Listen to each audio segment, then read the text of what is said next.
Good day everyone, we are the Group 5, composed of Bacarices Jasami, Barsena Meets Shaira, Binay and Kimberly June, Collie Baby Lane, Lakubtan Dana Marie, Namukut Cherry, Ukab Christine Marie, and Osaheta Rex Ryan. And our topic entitled Reflective Practice Using Assessment Data. And our topic learning outcomes demonstrate reflective self-assessment data and other reflection aids for purposes of adjusting one's teaching practice and for purpose of growing in the profession, and explain how professional reflection and learning can be used to improve teaching practices. What is reflective practice? Reflective practice is closely linked to the concept of learning from experience, in that you think about and monitor what you did and what happened and decide from what you would do differently next time. So it is a cycle of ongoing learning that when early childhood professional takes the time to stop, think, and challenge their practice, it is often considered to be the essential component of successful work. And it may be difficult or uncomfortable experience or a very positive one. You reflect on the experience by thinking about what happened, how you felt, how you behaved, and the outcomes. Reflective practice is offered as an approach which helps to learn continuously and develop our own approaches. It is relevant not just in college but in life and in professional practice. In John Dewey quote, "We do not learn from experience, we learn from reflecting on experience." So he acknowledged the importance of reflection, and it means that the experience alone does not necessarily lead to learning. It is the reflection that makes sense of the experience to us and hence makes the experience meaningful for us. Good morning, everyone. So our next is using learning attainment data, a measure of learning effectiveness. It serves as a source of so what is a measure of teaching effectiveness? It serves as a source of data that reveals learners' attainment of learning outcomes that ultimately reflect on teachers' teaching effectiveness. So with the use of learner attainment data, dira ma-measure and makita if effective ba si teacher sa iyahang pagtudlo. And with the use of learner attainment data, pwede nila ma-analyze, monitor, and evaluate ang progress and ang achievements sa usa ka learners. And through progress and achievements, dira na din mahibalaan if effective ba ang teaching ni teacher. So let's take a look at the different documents that teachers can use to monitor learner performance. First, we have the daily lesson log or the DLL. So, in creating a daily lesson log, it should be for a week. It shows the lesson for each day with the index of mastery computed accurately. So, when we say index of mastery, it contains the learner attainment data that will measure the learner's level of competency. And with that, mahimo na siyang guide sa teachers to determine if the learners are ready to proceed sa next topic or lesson or need pa bog additional activities for remediation. And on the other hand, teacher may also use the data to modify or adjust his or her instructions in order to address the needs of his or her learners. Second, we have the electronic class record or the ECR. So, another document the teacher used to monitor and evaluate the learner's progress and achievements.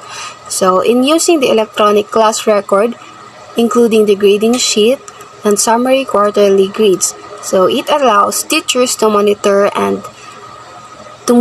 individually the learner attainment data per specific learning area and assess whether the learner passed or failed. Third is the progress chart. So teacher use this to monitor his or her students' progress quarterly based on the class average. So in this chart, this chart help him or her to have a general assessment of his or her learners' progress and to design activities appropriate to their level of proficiency. So next, suggestion for the use of documents. So we have here some suggestions given to use documents effectively. First, the plan, monitoring, and evaluation activities. So before the school year begins, you may identify monitoring and evaluation activities to be conducted daily, weekly, quarterly, and yearly. Kay para ipangitaon na ang mga documents or school forms nga needed is nakaprepare na siya o nakasave na siya daan sa folder or sa computer. Second, we have the monitoring and evaluate learners' performance regularly and consistently. So, kana siya, a day without monitoring consistently may cause or may serious problem in learners' learning. So, if naamoy wala na check, pwede siya makahinder sa learners' academic success or achievements. So, that is why it is very important to monitor and evaluate learners' performance so that ma-avoid ang mga potential problems in the process. Third, we have the explore varied monitoring and evaluation documents. Even though nag-provide na ang school o standard documents and school forms like the DLL or the daily log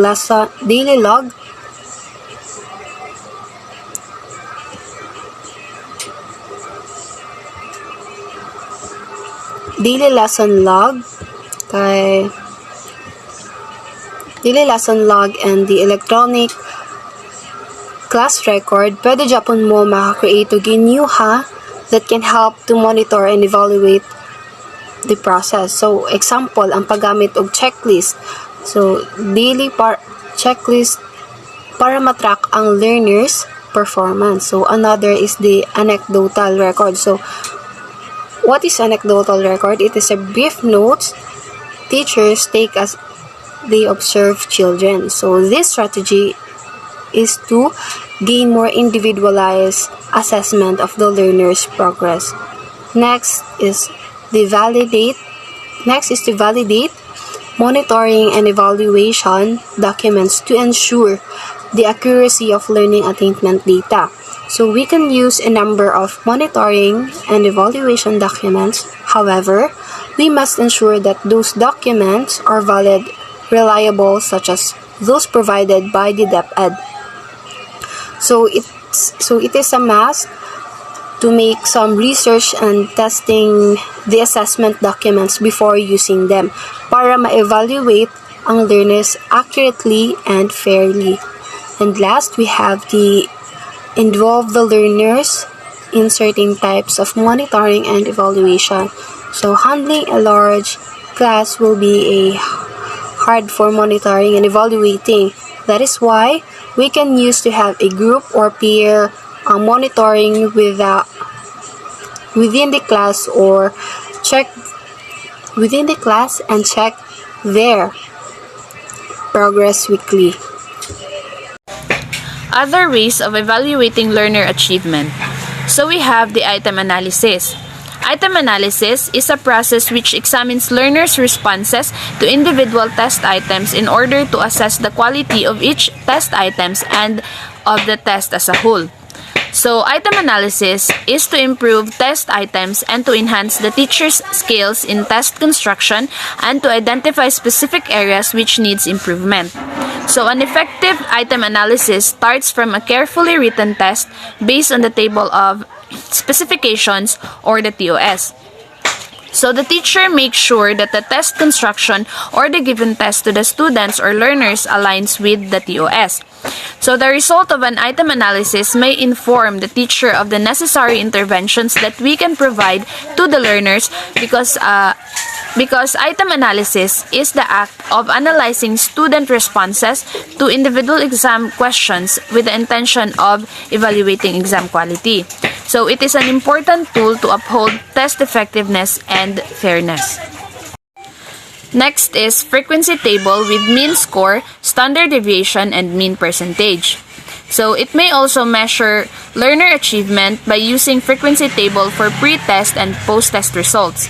So the mean score, standard deviation, and the mean percentage of pre-test and post-test are computed and compared. The learner's achievement is determined by calculating the mean score or mean percentage increased from pre-test to post-test.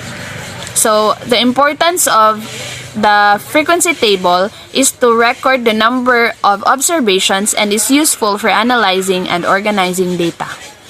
So, continuation is siya sa other ways of evaluating learners' achievement. So, reflective practice through performance evaluation. So, most concrete and obvious proof of teachers. Teachers' performance is students. Learning students, demonstration of learning outcomes. So, sa kani, reflective practice through performance evaluation remains open to observation and evaluation comments of your primary customers, the students, and your colleagues. So, reflective activity is not necessarily an individual activity. It is a shared activity. So, there is sa reflective practice through performance evaluation, ang teacher is mag-reflect ang teacher kanang mag-reflect siya unsay kulang anong kuha ng students gamay rag score o ang students mag-reflect sila og sa kuan last nga lang nahibalan sa gidiscuss silang maestra.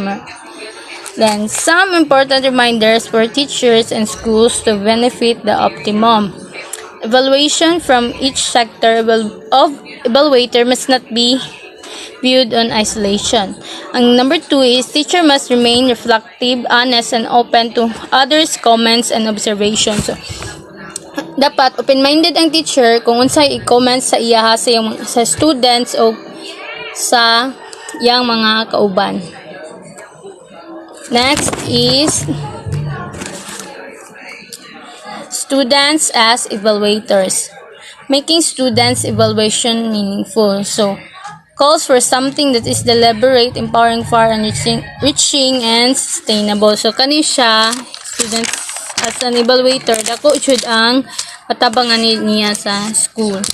So, engaging students as evaluators should not mean replacing any other evaluator. Instead, it should be seen as an additional information source. So, ang students as evaluators, nag-add ni siya og information. Evaluate, dito man na sabtan man nila ilang maestra, students as evaluators. Mag-evaluate. Or nakasabot ba sila sa ilang maestra?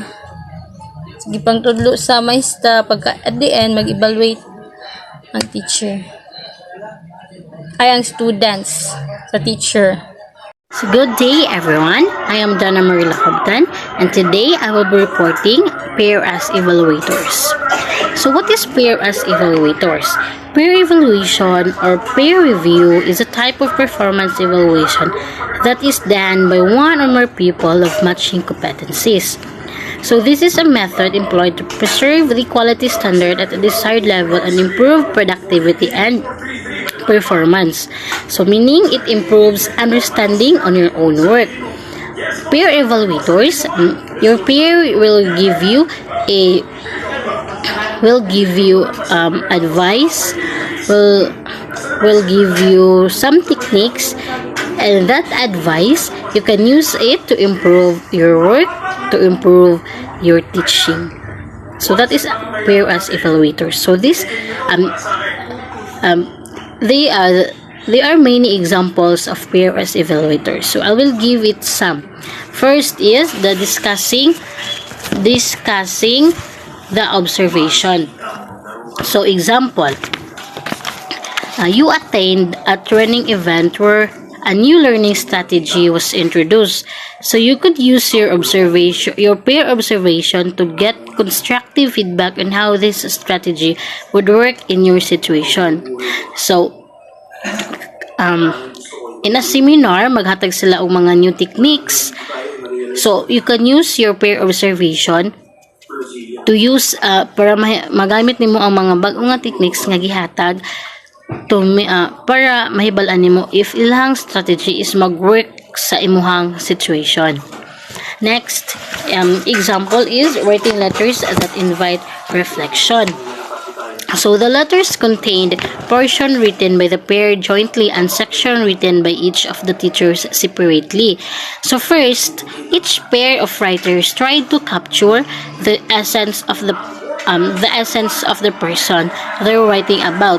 So some letters had a formal tone, others were more casual, but all achieved the goal of personalization. So example, you observe teach first and second graders. It was an impressive experience. The deliberate steps that you take to provide your students with meaningful experience were obvious. So in a lesson on the value of money, you were clear, concise, and methodical. So visual aids enable the children to understand the intent of your lesson and help children on all levels of understanding to grasp your concept. So, other example of peer as evaluator is each of the writers recorded an individual response. So questionnaire ways that help the observers to reflect on their own teaching. So for example, ang art teacher reflect on their own example. An art teacher noticed how children receive instruction as they sat in a group on the floor with a teacher and then made a smooth observation. So meaning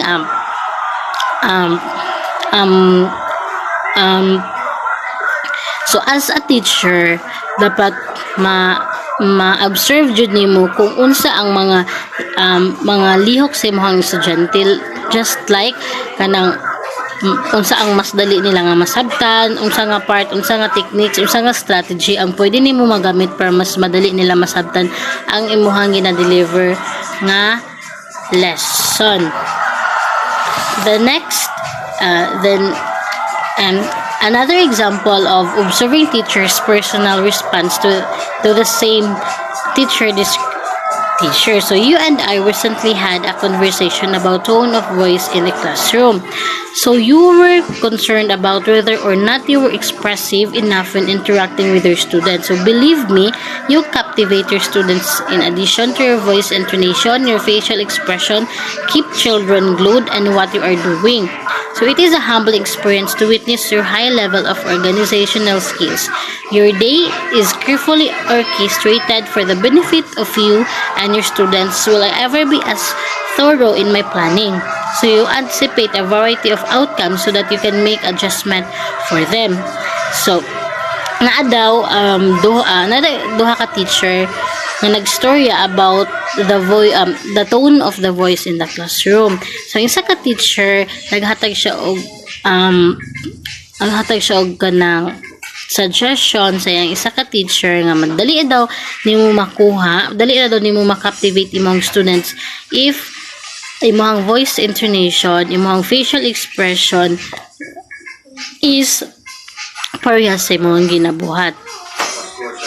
And so para po daw nga ma-recognize nimo ang ilang mga skills, so you need to observe kung unsa ilang ginahimo, unsa ilang ginabuhat, unsa ilang ginadula. So muna siya ang mga concrete example of peer as evaluators. So that would be all, and thank you for listening. I am Cherry Namukot. I will be discussing how to make peers evaluation work. Peer evaluation works only when necessary elements such as those given. Number 1, support from school administrators. Supportive administrators recognize that experienced teachers through their daily contact with students provides effective role models for one or another. Administrators who support teachers are aware of the importance of improvement and see themselves as facilitators to the end. Number 2, trust. The foundation for the productive Communication opens the door for self-evaluation. Number 3, time. As with anything else that we hope to learn and grow from, this process also takes time, sometimes above and beyond the school day. However, the time spent is well worth the rewards gained. Number 4, voluntary. If teachers feel coerced by other teachers or administrators, the necessary foundation of trust will not exist. Okay, now let's move on to supervisors as evaluators of teaching performance. The results of teacher supervision by school head are the source of data for assessment of teaching performance on which teacher must reflect further to improve their teaching practice. The next topic in this lesson will describe how the Department of Education does supervision of teachers for effective teaching. Good day, everyone. Now let's proceed to the General Supervisory Program procedure. So, the supervisory programs of DepEd or the Department of Education go through 3 phases. So, these are the start up, build up, and closure before move on. Now let's start with the phase 1, the start up. So, phase 1 start up includes establishing the specific purpose of the supervisory activity. So this phase will also clarify whether the purpose of this activity is diagnostic or formative appraisal.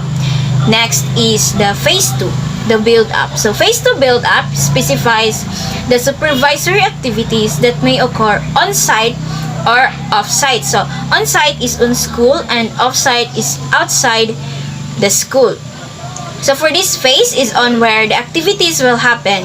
It is where what you plan will occur or will be performed. So the phase 2, the build up, follows 3 sub-phases. So these sub-phases are the pre-conference, actual support activities, and the post-conference. Now let's proceed to the last phase, the phase 3, the closure and move on. So phase 3, closure and move on, provide the temporary pause to conclude the specific support intervention activity. This phase is where most of the hand-holding ends in teacher autonomy and the professional learning community begins. So, the role of the professional learning community is to continually provide a support to each teachers to become more apparent on this phase. So, the phase 3 activities include the exit conference or evaluation and celebration. Marami na siya og evaluation sa imong nabuhat or na-perform and pagpa-smooth sa mga activities. So, in the simplest explanation, phase 1 is establishing or planning the activity. Phase 2 is to conduct the activity. And phase 3 is the evaluation of the program or the activities. So, next slide is the tools for instructional supervision. So, the DepEd cites forms that have been used by the school administrators or school supervisors in classroom supervision. So, the basic tools included are, so there are 4, the Instructional Supervision Form 1, Pre-Observation Information, the Form 2, the Post-Observation Information, Form 3, A, B, C, Teacher Observation Guide, and the Form 4, the Star Observation Technique. So first, let's tackle the Instructional Supervision Form 1, the Pre-Observation Information. So this is, mura siya og form nga kinahanglan fill upan sa teachers para makapaset sila og schedule nga ilang gusto para maobserbaran. So, this is the example of the pre-observation information form. So the second tool for the instructional supervision is the Instructional Supervision Form 2, the Post-Observation Information. So, This information, the teacher needs to answer another form. Pag human siya og observe, mura siya og summary nga ilang isulat kung unsa ang na-learn or na-gain sa mga students. So, dili ni siya essay type nga summary. So this is the example of this form. Kani siya test. So test type siya nga example. So next form is the instructional supervision form 3, the ABC teacher observation guide. So for this form, the teacher will answer by giving a rate the supervisors will answer this form. So they will answer by giving rate to a teachers based on what they have observed. So next and last tool is the instructional supervision form for the STAR observation technique. So for this form, it is where this is also a form. So kani siya nga form is dito nila ibutang kung unsa ang ilahang na observe. Dito nila ay take down kung unsa ilahang gusto nga ipa-improve sa teacher or unsa ilahang opinion or comment sa ilahang na observeran. So these are the tools that the school administrators or supervisors uses to observe inside the classroom. So that's all my report. That would be all. Thank you. Instructional supervision support intervention strategies. Instructional supervision is a type of educational supervision. We recently piloted the Principal's Classroom Walkthrough or CWT and classroom lesson observation to test the possibilities of the Principal's instructional supervision. Classroom walkthrough and classroom observation are important for curriculum development and instructional supervision. Classroom walkthrough and classroom lesson observation enable quick and systematic collection of information to demonstrate the principal's emphasis on curriculum and teaching. The benefits in classroom walkthrough and classroom observations are, so there are 5 subtopics. So number 1, administrators become more familiar with the school's curriculum and teachers' instructional practices. Number 2, administrators can examine the climate of a school.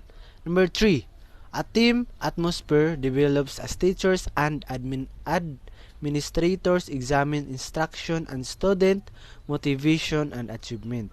Number 4, administrators establish themselves as campus leaders and instruction mentors, influencing teaching, learning, and ongoing school renewal.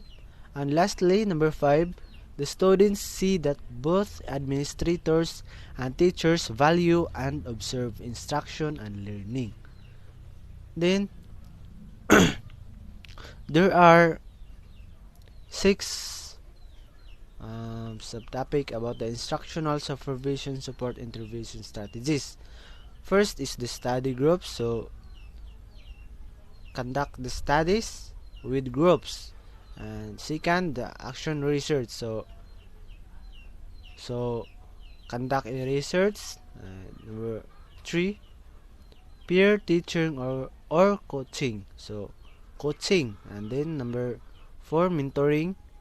5, conferencing, and lastly is the walkthrough. So that's all for the instructional supervision support intervention strategies.